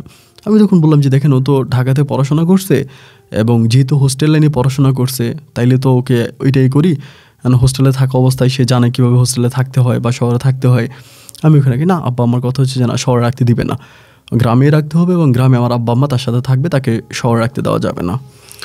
যাই হোক, তখন মেনে নিলাম, অ্যান্ড মেনে নেওয়ার পরে কল্পনা তখন মানলো, কারণ মানতে বাধ্য, আব্বা আম্মা যেতে বলছে। দেন এরপর আমি তখন আবারও পুনরায় সৌদি আরবে চলে গেলাম। আমি যেদিন গেলাম ভাই, তার কয়েকদিন পরেই আবারও পুনরায় কল্পনার উপরে এভাবে টর্চারিং, অত্যাচার। যাই হোক, এরকম করতে করতে একটা পর্যায়ে কল্পনা তখন বাচ্চা কনসেপ্ট করে, এবং যখন বেবি কনসেপ্ট করে, তো এবার আমার মা আরও বেশি টর্চার করতেছে, এইটা ওইটা টর্চার করতেছে, এবং একটা পর্যায়ে কল্পনার প্রচুর পরিমাণে পেট ব্যথা হতো, মানে কেন যেন অনেক পেট ব্যথা হতো, কান্নাকাটি করতো, আমাকে ফোন দিয়ে কান্নাকাটি করতো, আমাকে ডাক্তারের কাছে যাইতে বলতাম, ভালো ডাক্তারের কাছে পাঠাইতাম, এরকম করতে করতে কিছুদিনের মধ্যে, মানে ও বেবিটা কনসেপ্ট করার কিছুদিনের মধ্যে বাচ্চাটা নষ্ট হয়ে যায়, এবং নষ্ট হয়ে একদম ব্লাডের সাথে সব বেরিয়ে যায়। দেন আমি তখন বললাম যেটা কেন হইলো? কল্পনা আমাকে বললাম আমার আম্মা নাকি ওর জন্য ব্ল্যাক ম্যাজিক করছে। কল্পনা কোন হুজুরের সাথে কথা বলছে, ওই হুজুর নাকি বলছে যে আমার আম্মা ব্ল্যাক ম্যাজিক করছে, এবং ওর বিছনার নিচে চুল, তারপরে নখ, এইটা ওইটা অনেক কিছু পাইছে। ওগুলো আমাকে ভিডিও কল দিয়ে দেখাইছে যে দেখো আমি আমার বিছনার নিচে এই জিনিসগুলো পাইছি, এগুলো তোমার আম্মা ছাড়া আর কে দেবে, এগুলো অবশ্যই তোমার আম্মা দিছে। দেন কী করবো, মায়ের পক্ষেও কথা বলতে পারি না, আবার বউর পক্ষেও কথা বলতে পারি না, মানে আমি তখন এমন একটা দ্বিধাদ্বন্দ্বের ভিতরে পড়ে গেছি, না পারি মায়ের কথা শুনতে, না পারি বউয়ের কথা শুনতে, মানে সর্বদিক থেকে তখন আমি খুবভাবে মানে একেবারে নিস্তেজ হয়ে গেছি, অবস্থা তখন খুব খারাপ হয়ে গেল। এইভাবে সময়গুলো কাটতেছে। আমার মায়ের কথা হচ্ছে যত যাই হোক কোনো কিছুর বিনিময় মানে কল্পনাকে আমার আম্মা এই পরিবারে রাখবেই না, বেবিটাও নষ্ট করে দিচ্ছে, ওকে বিদায় করে দিবে। পরিশেষে আমি আর মানতে পারলাম না। এগুলো মানতে না পারার পরে আমি তখন একদিন আম্মুর সাথে খুব রাগারাগি করলাম, গালাগালি করলাম। এখন এই আম্মুর সাথে গালাগালি করাতে কল্পনা উল্টা আমার সাথে খেপে গেছে যে হ্যাঁ তুমি আমার মানে তোমার মায়ের সাথে কেন খারাপ ব্যবহার করলা, তোমার আম্মুকে কেন খারাপ কথা বললা। তা আমার কথা হচ্ছে আমি তো তোমার পক্ষ নিয়ে আম্মুর সাথে খারাপ ব্যবহার করছি বা আম্মুকে যা বলার বলছি, মানে আমি তো তোমার কারণেই বলছি। ওর কথা হচ্ছে না কেন বললাম, এই জাস্ট এই ইস্যুটা, এই ছোট্ট ইস্যুটা নিয়েই কল্পনা আমার সাথে কথাবার্তা বলা একদম বন্ধ করে দেয়। কথাবার্তা বলে না, আমি ফোন দিলে রিসিভ করে না, কথা বলতে চায় না। মানে এমন একটা অবস্থা হঠাৎ করে, মানে বুঝতে পারি না যে এরকমটা কেন করে। কারণ আমি তো ওর জন্যই আমার আম্মুর সাথে ঝগড়া করছি, আমি তো শখ করে আমার আম্মুর সাথে ঝগড়া করি নাই, শখের বশত আর আম্মুর সাথে ঝগড়া করি নাই, আমি তো এই কারণেই ঝগড়া করছি। তাহলে এখনও এরকমটা করবে কেন ভাই? একটা পর্যায়ে দেখলাম কি যে অবস্থাটা এরকমও, মানে এই অবস্থা হয়ে গেছে যে কল্পনা আমাদের বাড়ি থেকে চলে গেছে ওদের বাড়িতে চলে গেছে এবং ওদের বাড়িতে থাকতেছে। পরে আমি এলাকাতে খোঁজখবর নেই, এলাকার মানুষদেরকে ফোন টোন করে আমি জানতে পারি আমার মা নাকি কল্পনাকে মারছে পর্যন্ত এই ঘটনাকে কেন্দ্র করে। আমি কেন আমার আম্মুর সাথে খারাপ ব্যবহার করলাম, আমাকে গালাগালি করলাম ফোনের মাধ্যমে, এই জন্য আমার আম্মু তো আর আমাকে পায় না, কল্পনাকে মারছে, প্রচুর মারছে। এবং মারার জন্যই কল্পনা তখন চলে গেছে। এবং কল্পনা ওইখানে যাওয়ার পর আমি তখন তারে ফোন দিই, কল্পনা দেখো আমি তোমার কাছে অনুরোধ করি যে তুমি প্লিজ আমাকে বুঝতে চেষ্টা করো, এই সেই। ও আমাকে তখন বলে যে দেখো আমি তোমার সংসার করতে পারবো না, তুমি আমাকে মাফ করে দাও, আমি তোমাকে ডিভোর্স করে দিব। তাই আমি বললাম এটা হতে পারে না, এটা কোনো অবস্থায় হতে পারে না। আমার আম্মুর শাস্তি তো তুমি আমাকে দিতে পারো না, আমি বিদেশে আসছি, দূরে টাকা ইনকাম করতেছি, আমি সুখে শান্তিতে তোমার সাথেই আছি, তা তুমি আমার বাপ মায়ের শাস্তি তো আমাকে দিতে পারো না, এটা তো কোনো অবস্থায় সম্ভব না। তুমি আমাকে ডিভোর্স কেন করবা? ডিভোর্স করার মতো কি এমন অন্যায় আমি করছি? ও তখন আমাকে বলতেছেন যে অন্যায় তুমি করো নাই, অন্যায় আমি করছি, আমি তোমার বিয়ে করি এটাই আমি অন্যায় করছি, এটা আমি অন্যায় করছি, এছাড়া কোনো অন্যায় আমি করিনি। আমি তখন বললাম দেখো তুমি যদি আজকের ভিতরে আমার বাড়িতে না চাও, মানে আজকের ভিতরে যদি তুমি আমার বাড়িতে না চাও, তাহলে আমি আত্মহত্যা করব। আমি তোমার কথা দিতেছি, তোমার ভালোবাসার কসম করে বলতেছি, আমি এই দেশে আমার নিজের জীবন আমি নিজে দিয়ে দেবো, আমি আর বাঁচবো না। তারপরেও বলতেছে যেগুলো কী বলতেছো তুমি, এগুলো কী ধরনের কথা বলতেছো? আমি বললাম যে হ্যাঁ আমি দিয়ে দিব। এবার এটা যখন প্রেশার দিলাম, ওই রাতের বেলায় কল্পনা তখন কী করলো, আমাদের বাড়িতে গেছে। আমাদের বাড়িতে যাওয়ার পর আমি আম্মার কাছে ফোন দিয়ে কান্নাকাটি পর্যন্ত করলাম যে আম্মা তুমি কল্পনার কোনো কিছু বইলো না, কারণ আমি ওর অনেক পছন্দ করি, অনেক আদর করে আমি ওকে বিয়ে করছি, মা তুমি ওর কোনো কিছু বইলো না, তোমার কাছে অনুরোধ তুমি আমার কথাটা শোনো। কিন্তু কে শোনে কার কথা? একইভাবে কল্পনা যেদিন গেছে ওই দিন আবার কল্পনার উপর আমার মা অত্যাচার, ওর গায়ে হাত তোলে, মানে ওকে মারে, মানে খুবভাবে টর্চার করে। এবং একটা পর্যায়ে এরকম হয়েছে যে কল্পনা আমাকে ভিডিও কল দিয়ে পর্যন্ত দেখাইতো আমার আম্মা ওর গায়ে হাত তুলতো, ওকে মারতো, এগুলো আমি নিজের চোখে পর্যন্ত দেখতাম। তো মা আসলে কি বলবো, ওই মা আমাকে পেটে ধরে নেই ঠিক আছে, কিন্তু ছোটোবেলা থেকে তো আমাকে লালন পালন করে বড় করছে। এবং তখন আমি আমার নাসিমা, আমার যে অরিজিনাল মা, আমার মাও তখন খুব অসুস্থ ওনার। আবার এরই মাঝে আরেকটা ব্যাপার, কল্পনার বাবা কিন্তু মারা গেছে, যেই মানে আমার ওই নাসিমা খালাম্মার হাজব্যান্ড, মানে নাসিমার হাজব্যান্ড কল্পনার বাবা, উনি মারা গেছে। এবং কল্পনার মাও নাসিমা খালাম্মা কিন্তু অনেক অসুস্থ, মানে শোয়া থেকে উঠতে পারে না, এতটাই অসুস্থ। তা আমি এগুলো আমার আম্মাকে বলি যে আম্মা তাদের অবস্থা ভালো না, তারা সবাই অনেক মানে খারাপ অবস্থার মধ্যে আছে, এইভাবেই তুমি তাদেরকে অত্যাচার অবিচার করো না, আল্লাহর গায়ে সইবে না, মা তুমি একটু ধৈর্য ধরো না। আমার মা আমার কোনো কথাই শুনতে রাজি নেই। এরকম করতে করতে হঠাৎ করে একটা পর্যায়ে কল্পনার মোবাইলটা বন্ধ, ও চলে গেছে আমাদের বাড়ি থেকে চলে গেছে। আম্মারে ফোন করে আম্মা কোথায় গেছে, আম্মা কোনো কিছু বলতে পারে না। আম্মা বলে কই গেছে আমি জানি না, তবে আমাদের বাড়িতে নেই। তাই আমি বললাম এটা কোন ধরনের কথা, আমাদের বাড়ি থেকে কোথায় চলে গেছে? আম্মা তখন বলে দেখ গিয়া ওর মার মতো বেয়াদব, অন্য বেটার সাথে সম্পর্ক আছে মনে হয়, আগে তো ঢাকায় থেকে বিভিন্ন ছেলেদের সাথে আকাম কুকাম করতো, ও চলে গেছে, ওরকম করে আমাকে বলে, মানে আমার আম্মা এগুলো বলে। তো বলার পরে আমি তখন প্রায় পুরো 1 মাসের মতো আমি কল্পনার সাথে কোনো যোগাযোগ করতে পারিনি, ওর পুরো ফোনটাই বন্ধ। 1 মাস পর আমি কিন্তু প্রত্যেক দিন ফেসবুকে SMS করতাম যে প্লিজ তুমি কোথায় আছো আমাকে জানাও, তোমার কাছে অনুরোধ আমাকে জানাও। পাকা 1 মাস পরও তখন ফেসবুকে মেসেঞ্জার আমাকে রিপ্লাই করে আমি ভালো আছি, তুমি আমাকে নিয়ে চিন্তা করো না, তুমি তোমার মতো করে তোমার জীবনটাকে গোছায় নাও। মানে SMS-টা পাওয়ার পর আমার তখন এত খারাপ লাগলো, আমি তখন সাথে সাথে রিপ্লাই করলাম যে কল্পনা এটা তুমি কী বলতে চাচ্ছ, মানে কি বলো, এটা কী ধরনের কথা, তুমি কোথায় আছো তুমি আমাকে বলো। ও আমাকে বলো আমি তোমাকে ডিভোর্স করে দিছি এবং ডিভোর্স লেটার সম্ভবত তুমি খুব রিসেন্ট পেয়ে যাবা, এটা আমাকে SMS করলো। আমি ফিরতি SMS করলাম দেখো তোমার কাছে অনুরোধ করতেছি তুমি কোথায় আছো আমাকে জানাও, শুধু আমাকে জানাও তুমি কোথায় আছো, তুমি আমার সংসার করা লাগবে না, আমি তোমার সাথে সংসার করতে চাইও না, যেহেতু তুমি আমাকে ছেড়ে চলেই গেছো, আমি তোমার সাথে সংসার করবো না এবং তোমাকে আর বিরক্ত করে আমার লাইফে ফিরে আনবো না, কিন্তু প্লিজ তুমি আমাকে বলো যে তুমি এই মুহূর্তে কোথায় আছো, কোন জায়গায় আছো। ও তখন লিখলো যে আমি ঢাকায় আছি। তো ঢাকায় কোথায় আছো লিখলো আমি আরিয়ানের সাথে আছি। আরিয়ান হচ্ছে ওর ওই আগের বয়ফ্রেন্ড, মানে আমার সাথে রিলেশন হওয়ার আগে ঢাকায় যেই ছেলের সাথে ওর রিলেশন হয়েছিল, যে ছেলের হাত ধরে ছবিও ফেসবুকে দিয়েছিল, ওইটা নাম আরিয়ান, ওই ছেলের নাম আরিয়ান। তা আমাকে বললাম আমি আরিয়ানের কাছে আছি। তাই আমি বললাম আরিয়ানের কাছে তুমি গেলা কেন? ও তখন আমাকে বললাম আমি আরিয়ানকে বিয়ে করছি। আমি বললাম যে মানে এই বিষয়ে তো আমি বুঝলাম না, আমি তোমাকে বিয়ে করলাম, তুমি আমার বউ এবং আমার সাথে সংসার করে এখন তুমি হঠাৎ করে আরিয়ানের কাছে চলে গেলা, আরিয়ানকে বিয়ে করলা, মানে এইটা কোন ধরনের কথা বা এটা কোন ধরনের মানে কাজ কারবার। ও তখন আমাকে বলতেছে দেখো আরিয়ান আমাকে পায় নাই, ও আমাকে পাওয়ার জন্য অনেক চেষ্টা করছে, অনেক কষ্ট করছে, কিন্তু আমাকে পায় নাই। এবং আরিয়ান আমার জন্য অনেক পাগলামি করছে, হাত কাটছে, অনেক কিছু করছে, কিন্তু এরপরও আমি জানি না কেন জানি আমি তোমার প্রতি দুর্বল হয়ে গেছি গ্রামে যাওয়ার পরে, এবং তোমার সাথে ঘোরাফেরা করে আমি ইমোশনালি তোমাকে বিয়ে করে ফেলছি। আমি তোমাকে বিয়ে করার পরে আরিয়ান আমাকে অনেক ফোন করছে, অনেক মানে আমার সাথে রিলেশন করার চেষ্টা করছে, বাট আমি রিলেশন করি নাই। আমি ওকে বরাবর মতো অ্যাভয়েড করে গেছি, অবহেলা করে গেছি। কিন্তু যখন তোমার পরিবার থেকে আমাকে এভাবে আমার গায়ে হাত তোলা হচ্ছে, আমাকে মারা হচ্ছে, বাট আমি তোমারে বললাম যে আমাকে শহরে নিয়ে যাও, আমাকে শহরে রাখো, তুমি তোমার বাবা মায়ের কথার জন্য পড়ে আসো, তারা অনুমতি দিলে তুমি শহরে নিয়ে যাবা, তাহলে নিয়ে যাবা না। তো যার জন্য আমি আর কী করবো, আমি ওখানে টিকে থাকতে পারতেছিলাম না, যার জন্য বাধ্য হয়ে আমি আরিয়ানের ডাকে সাড়া দিয়ে আমি ঢাকাতে চলে আসছি এবং আমি ওকে বিয়ে করছি। আমি বললাম যে না কল্পনা, এটা হতে পারে না, এটা তুমি অ্যাটলিস্ট করতে পারো না, তোমার উপর আমার বিশ্বাস যে তুমি কখনোই এই ধরনের মেয়ে না, তুমি এই ধরনের কাজ করতে পারো না। ও তখন আমাকে বলে যে তুমি আমাকে মাফ করে দাও, আমার কাছে আসলে আর কোনো রাস্তা খোলা ছিল না, এইটাই আমি করছি এবং আমি ওকে নিয়ে ভালো আছি।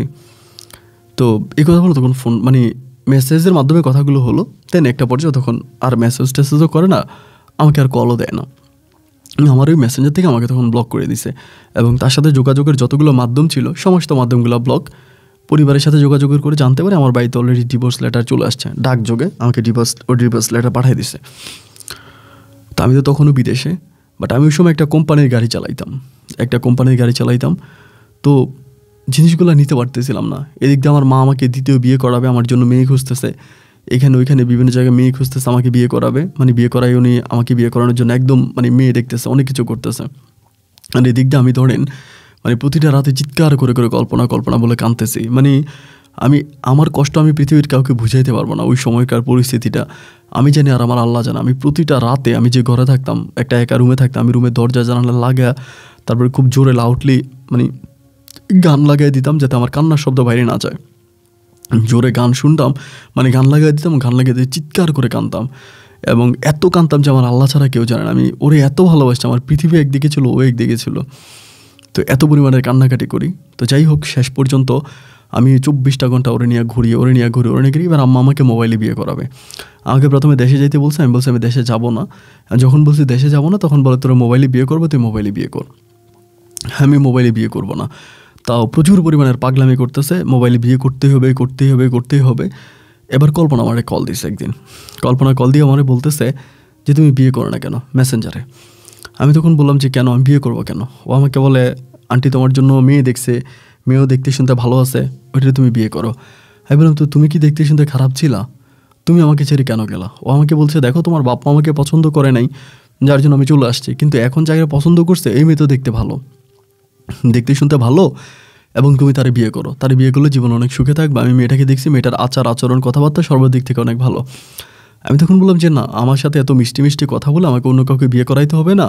আমি যেহেতু তোমাকে পাই নাই, আমি অন্য কাউকে কখনোই বিয়ে করবো না। আমার জীবনে আমি অন্য কাউকে কোনোদিনও জড়াবো না। প্রয়োজনে সারা জীবন আইবুড়ো থেকে যাব, কিন্তু তারপর জীবনে বিয়ে করবো না। ও তখন খুব মানে আমাকে খুব বোঝায় যে দেখো তুমি যদি আমাকে সত্যিই ভালোবেসে থাকো, তোমার কাছে আমার অনুরোধ তুমি এই বিয়েটা করো। এবং আমি তোমাকে আমার কসম দিয়ে বললাম, মানে ও আমাকে নিজের কসম দিয়ে আমাকে এটা বললো যে তুমি বিয়ে করো। যখন নিজের কসম দিয়ে এভাবে বললো, আমি তখন বললাম যে আচ্ছা ঠিক আছে, সমস্যা নেই, তুমি যদি এভাবেই কসম দিতেছ আমি বিয়ে করবো, তবে মোবাইলে। ঠিক আছে তাহলে মোবাইলেই করো। এই মেয়েটা তখন আমি মোবাইলে বিয়ে করলাম, এবং এটা শুধুমাত্র কল্পনার জন্য, আর কোনো কিছু না, কল্পনার জন্য বিয়েটা করলাম। এবং বিয়েটা করার পরে তো একদিন আমি ওর ইমোতে, মানে আমার যে ওই মেয়েটাকে আমি বিয়ে করি, তো বিয়ে করার কিছুদিন পরে, প্রায় 10-15 দিন পরে, একদিন আমি কোথায় জানি যাচ্ছিলাম, মানে সৌদিতে একটা দূরের কোনো একটা জায়গায় কোম্পানির যাচ্ছিলাম, কোম্পানির কিছু সামান আছে, মানে কোম্পানির কিছু মাল আছে, মালামাল নিয়ে। তো রাতের বেলায় কল্পনারে খুব মিস করতেছি। তো মিস করার ক্ষেত্রে আমি তার ইমোতে কল দিতেছি, বারবার কল দিতেছি। অনেকবার কল দেওয়ার পরে কলটা সম্ভবত অটোমেটিক্যালি রিসিভ হয়ে গেছে, নাকি কল্পনা ইচ্ছা করে রিসিভ করছে আমি জানি না। ও ইচ্ছা করে রিসিভ করছে না, অটোমেটিক্যালি রিসিভ হয়েছে। এবং রিসিভ হওয়ার পরে আমি তাদের স্বামী স্ত্রীর কিছু সম্পর্কের সাউন্ড যেটা বলে, আমি ওই ধরনের কিছু সাউন্ড পাইছিলাম, তাদের স্বামী স্ত্রীর সম্পর্কের কিছু সাউন্ড শব্দ।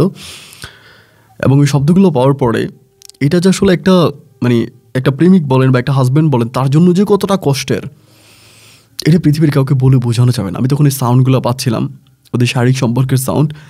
এবং একটা পর্যায়ে এত পরিমাণের কষ্ট হচ্ছিল ভাই, আমি জানি না যে আমি কী করছি। আমি কি ইচ্ছা করে গাড়ি অ্যাক্সিডেন্ট করছি না কীভাবে অ্যাক্সিডেন্ট করছি আমি জানি না, আমি অ্যাক্সিডেন্ট করি। এবং আমার যখন জ্ঞান ফেরে তখন আমি হসপিটাল, এবং আমি আমার মানে কোনো বডি নাড়াইতে পারতেছি না, কোনো শরীর নাড়াইতে পারতেছি না। 26 দিনের মতো আমি সৌদি হসপিটালে থাকি। 26 দিন পরে আমি জানতে পারি যে আমার 2টা পা কেটে দেওয়া হয়েছে, 2টা পা কেটে ফেলা হয়েছে, সম্পূর্ণভাবে বডি থেকে কেটে দেওয়া হয়েছে। মানে হাঁটুর উপর থেকে, হাঁটুর নিচ থেকে না, হাঁটুর উপর থেকে পা 2টা একেবারেই নাই। মানে প্রাইভেট কারের ইয়েতে পড়ে, প্রাইভেট কারের চিপায় পড়ে একদম পা 2টা শেষ। শরীরের বিভিন্ন জায়গায় ইনজুরি, এবং এক চোখে দেখতেই পাই না, চোখের মধ্যে গ্লাস ঢুকে গেছে, আরেক চোখে মোটামুটি দেখা যায়। তারপরও প্রায় 3 মাসের মতো আমি সৌদির হসপিটালে ছিলাম। 3 মাস থাকার পরে কোম্পানি আমাকে ওভাবে টাকা পয়সা দেয় না, আমাদের কোম্পানিটাও ভালো ছিল না, মানে টাকা পয়সাও দেয় না। টাকা পয়সা দিব বলে আমাকে 3 মাস হসপিটালে রাখে, এবং 3 মাস পরে আমার শারীরিক অবস্থা এতটাই খারাপ হয়ে যায় যে আমি ওখানে থাকতে পারতেছি না। আর থাকতে না পারে তখন বাধ্য হয়ে শেষ পর্যন্ত আমি তখন বাংলাদেশে আসি, একেবারে মানে পা ছাড়াই, 2টা পা ছাড়াই পঙ্গু অবস্থায় হুইল চেয়ারে করে এয়ারপোর্ট থেকে আমি তখন বাড়িতে আসি, দেশে আসি। আসার পরে আমার মা আমাকে মোবাইলে যে মেয়েটাকে বিয়ে করায়, ওই মেয়েটা তখন আমার সংসার করে না, আমার সংসার করে না। মানে যখন জানতে পারছে আমি অ্যাক্সিডেন্ট করছি বা দেশে আসার পর আমাকে দেখছে, ও তখন নিজে আমাকে ডিভোর্স দিয়ে চলে গেছে। আমার সাথে একটা রাতও থাকে নাই, ডিভোর্স দিয়ে চলে গেছে। তখন আমি এই বাড়িতে পড়ে আসি। 24টা ঘন্টায় আমার মা আমার কানের কাছে ভগর ভগর করতেই আছে যে তুই একটা খারাপ ছেলে, একটা দুষ্ট ছেলে। আচ্ছা, এরই মাঝে আরেকটা ব্যাপার বলে রাখি, আমি অ্যাক্সিডেন্ট হওয়ার কিছুদিন আগে, প্রায় মাসখানেক আগেই আমার মা মারা যায়। মানে আমার যেই জন্মদাতা মা ছিল, কল্পনার মা, নাসিমা খালাম্মা, উনি মারা যায়। এবং আমার আপন বলতে তখন কেউই নেই। মা 24টা ঘন্টা গালাগালি করে, কানের কাছে ভগর ভগর ভগর ভগর 24টা ঘন্টা অত্যাচার করে, অবিচার করে, গালাগালি করে। একটা পর্যায়ে আমি মায়ের অত্যাচারগুলো নিতে পারতেছিলাম না। একটা সময় মনে হচ্ছিল যে আমি আসলেই তাদের সন্তান না। মানে বাবা যা করে মা তাই করে, খুব খারাপ ব্যবহার করে। মানে আসলে কি বলবো, এটা আমার নিজের বাপ মা তো বলতেও কষ্ট হচ্ছে।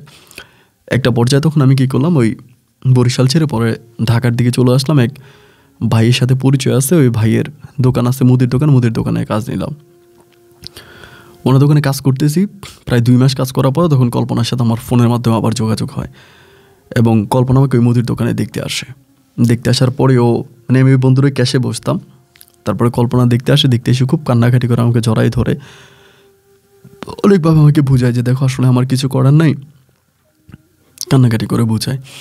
তো কল্পনা আমার সাথে কান্নাকাটি করলো এবং কল্পনা চলে গেল, এবং আমি অলওয়েজ কল্পনার সাথে কথা বলতাম। ওর হাজব্যান্ডও বিষয়টা জানতো, মানে আরিয়ানও বিষয়টা জানতো যে আমি কল্পনার সাথে কথা বলি, কিন্তু আরিয়ান ভাই কোনো কিছু বলতো না, মানে ওরা কোনো কিছুই বলতো না। কল্পনা আমার সাথে অলওয়েজ কথা বলতো। এমন করে প্রায় বন্ধুর দোকানে 5 মাসের মতো কাজ করার পর একদিন বন্ধু আমার হঠাৎ করে বলতেছে, মানে খুব ঘনিষ্ঠ একটা বন্ধু ছিল, তারপর ও বলতেছে আমি নাকি ওর ক্যাশ থেকে টাকা চুরি করছে। ওদের মুদির দোকান ছিল। আমি বললাম দেখ আমার বাপের কোটি কোটি টাকা, আমি তো তোর দোকান থেকে টাকা চুরি করার মতো মানুষ না। যাই হোক, আমাকে চোরের অপবাদ দিল, এবং অপবাদ দিয়ে দোকান থেকে বের করে দিল। এটা আসলে চোরের অপবাদ দিয়ে বের করছে না, আমি পরে বুঝতে পারি আর কি, যে আমি যেহেতু পঙ্গু মানুষ, আমি ক্যাশে বসা ছাড়া আর কোনো কাজ করতে পারি না। অ্যান্ড বাথরুমে যেতে হলো আমাকে, দোকানে আর একটা ছেলে ধরে বাথরুমে নিয়ে যেতে হয়। তো আমি জাস্ট ক্যাশে বসে থাকি, একটা কাস্টমার আসলে যে ক্যাশ থেকে উঠে আমরা মাল দিব এটাও পারি না। তো আমার বন্ধু আমার বেতন দিয়ে কেন রাখবে, তো যার জন্য একটা মিথ্যা অপবাদ দিয়ে আমাকে বের করে দিছে। আমি তখন বেরিয়ে চলে আসছি ও দোকান থেকে। তখনকার কষ্ট ভাই, মানে একটা ঘরের মধ্যে থাকতাম, খাবার ছিল না, অনেক কষ্ট। ওই মুহূর্তে কল্পনা আমাকে মানে খাবার দাবার থেকে শুরু করে যাবতীয় যা লাগে, আমার কাপড় চোপড় সব কিছু আমাকে দিতে শুরু করলো। একটা পর্যায়ে একটা কাজের লোক পর্যন্ত ঠিক করে দিল, একটা কাজের ছেলে। ওই ছেলেটা আমাকে দেখাশোনা করে, আমার খোঁজ খবর নেয়, এবং আমি কোথায় আছি না আছি সমস্ত পরি, আমার খাওয়া দাওয়া, আমাকে গোসল করানো, বাথরুমে নিয়ে যাওয়া, বাথরুম থেকে আনা, সব কিছু ওই ছেলেটা করে। এই ঘটনা 2018 সালে। 2018 সালে থেকে 2019 সাল আসলো, 20, 21, 22, 23, আজকে এতগুলো বছর কেটে গেল। এবং এই প্রতিটা বছরে আজ আমি অনেক বছরে পা দিয়েছি, বাট এই পর্যন্ত কল্পনায় আমার খরচ চালাচ্ছে। এখন কল্পনা করে 2টা মেয়ে সন্তান আছে, এখন তারাও মোটামুটি বড় হয়েছে।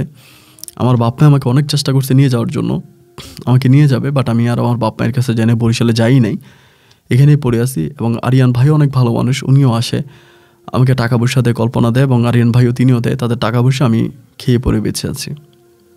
তো মাঝে মাঝে আসলে জানি না যে কতদিন কল্পনা আমাকে এভাবে টাকা দিয়ে যাবে, বা কতদিন বা আরিয়ান ভাইটাকে ভালো নজরে দেখবে, এবং এর শেষ পরিণতি কি আমি তাও জানি না। কবে আরিয়ান ভাই না জানি নিজে আমাকে নিয়ে, কল্পনাকে নিয়ে সন্দেহ করে, এবং ইদানিং মোটামুটি আরিয়ান ভাই দু একটা কথা কল্পনাকে বলে যেগুলো গায়ে লাগার মতো। তপন ভাই, আসলে আমি পঙ্গু মানুষ, আমার দুইটা পা নাই, আমি তো কোনো কাজ করতে পারবো না, বা কোনো কাজে আমাকে কেউ নিবেও না। ভিক্ষা ছাড়া মনে হয় আমার কাছে আর কোনো কাজ নাই। তারপরেও আপনার কাছে গল্পটা বললাম, যদি মেহেরবানি করে ভাই আপনার কাছে এই পঙ্গুর জন্য কোনো একটা কাজের ব্যবস্থা থেকে থাকে, যার ইতিম, মা নাই, বাবা নাই, দুটো পা নাই,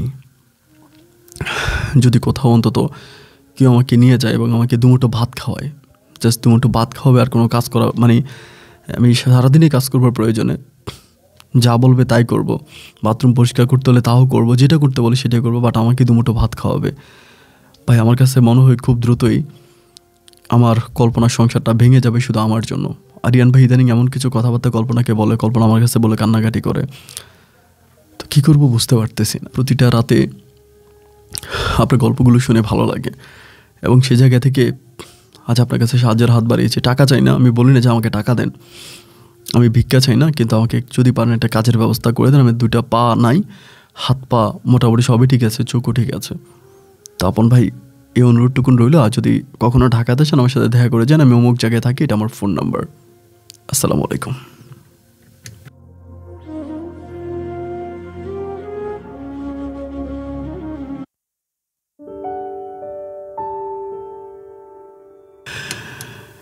বন্ধুরা, চিরাতে আর মুড়িতে কি ভাতের কাজ হয়?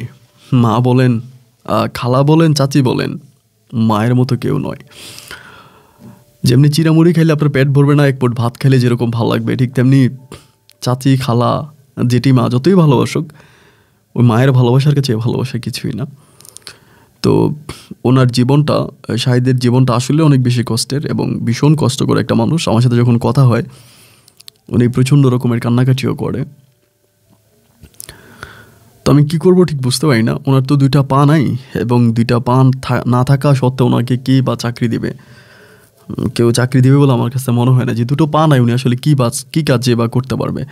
আর সাহায্যের বিষয়টা, উনি কারো কাছ থেকে কোনো সাহায্য চায় না। উনি এভাবে আমাকে বলে যে, আপন ভাই প্রয়োজন আমি নিজে আত্মহত্যা করে মরে যাব, আত্মহত্যা মহাপাপ আমি জানি, বাট তারপর আমি এটা করবো, বাট আমি কারো কাছ থেকে সাহায্য নেব না, আমি কারো কাছে সাহায্য চাই না। এবং তাদের এলাকার যেই চেয়ারম্যান আছে, তিনি নাকি তাকে একটা গভর্নমেন্টের যে কার্ড হয় আর কি, ওই কার্ড করে দিতে চাইছিল, চাউলের কার্ড, বাট উনি সেটাও করেন নাই, উনি সেটাও নেবে না। তো এটা কি ওনার একঘেয়েমি নাকি কি আমি জানি না।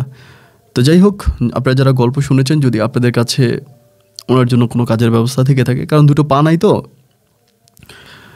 বসিয়ে কোনো কাজ যদি আপনারা কেউ দিতে পারেন, যদি মেহরবানি করে আপনাদের কাছে এরকম কোনো সুযোগ সুবিধা থেকে থাকে, তাহলে আমার সাথে যোগাযোগ করবেন। ভিডিও ডিসক্রিপশনে আমার ইমো নাম্বার দেওয়া আছে, ইমেল আছে, অথবা আপনারা কমেন্ট বক্সেও লিখতে পারেন। আমি শাহিদ ভাইয়ের সাথে যোগাযোগ করে চেষ্টা করব কিছু একটা করে দেওয়ার জন্য।